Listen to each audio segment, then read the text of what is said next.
Hello ಎಲ್ರಿಗೂ, ಇವತ್ತಿನ ವಿಶೇಷತೆಗೆ ಎಲ್ರಿಗೂ ಸ್ವಾಗತ. ನಾನು ನಿಮ್ಮ ಚಂದುಗೌಡ. ಶಿವನ ಶಾಶ್ವತ ಶಕ್ತಿ ಹಾಗೂ ಪ್ರೀತಿ ನಿಮಗೆ ಸಂತೋಷ ಶಾಂತಿಯೊಂದಿಗೆ ಶಿವನ ಆಶೀರ್ವಾದ ಇರಲಿ ಎಂದು ಹಾರೈಸುತ್ತಾ ನಿಮ್ಮ ಎಲ್ಲರಿಗೂ ಮಹಾಶಿವರಾತ್ರಿ ಹಬ್ಬದ ಹಾರ್ದಿಕ ಶುಭಾಶಯಗಳು.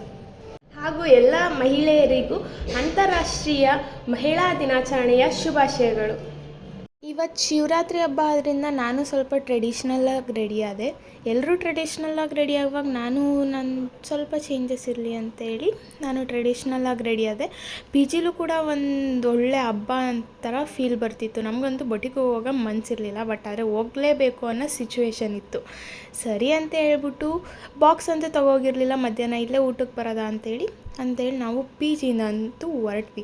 ಪಿ ಜಿ ಅಂತೂ ಒಳ್ಳೆ ಡೆಕೋರೇಟ್ ಮಾಡಿದರು, ಹೋಗೋಕ್ಕಂತೂ ಮನಸ್ಸಿರಲಿಲ್ಲ. ಅಂತೂ ಇಂತೂ ನಾವಂತೂ ಬೊಟಿಕಿಗಂತೂ ರೀಚ್ ಆದ್ವಿ. ಬೊಟಿಕಿಗೆ ರೀಚಾಗಿ ನಮ್ಮ ವರ್ಕ್ನ ನಾವು ಶುರು ಮಾಡ್ಕೊಂಡ್ವಿ. ನನ್ನ ಮೇಲೆ ನನಗೆ ಸ್ವಲ್ಪ ಲವ್ ಜಾಸ್ತಿಯಾಗಿ ಟ್ರೆಡಿಷ್ನಲ್ ಲುಕ್ಕಲ್ಲಿ ಫೋಟೋಸ್ ತಗೊಳ್ಳೋದ ಅಂತೇಳಿ ಫೋಟೋಸ್ ತೊಗೊಂಡು ಮಧ್ಯಾಹ್ನ ಊಟಕ್ಕೆ ನಾವು ಪಿ ಜಿಗೆ ಬಂದ್ವಿ. ಆದರೆ ಇನ್ನೂ ಕತೆ ಅಂತೂ ಮುಗ್ದಿರಲಿಲ್ಲ. ಅಂದರೆ ಮಾದೇಶ್ವರನ ಕತೆ ಮಾಡಿಸ್ತಿದ್ರು, ಅದಂತೂ ಮುಗ್ದಿರಲಿಲ್ಲ. ಅದು ಮುಗಿಯೋವರೆಗೂ ವೆಯ್ಟ್ ಮಾಡಿ ನಾವು ಊಟ ಮಾಡ್ಕೊಂಡು ಮತ್ತೆ ನಾವು ಬೊಟಿಕಿಗಂತೂ ಹೋದೋ. ಇಷ್ಟೇ ಇವತ್ತಿನ ವಿಶೇಷ.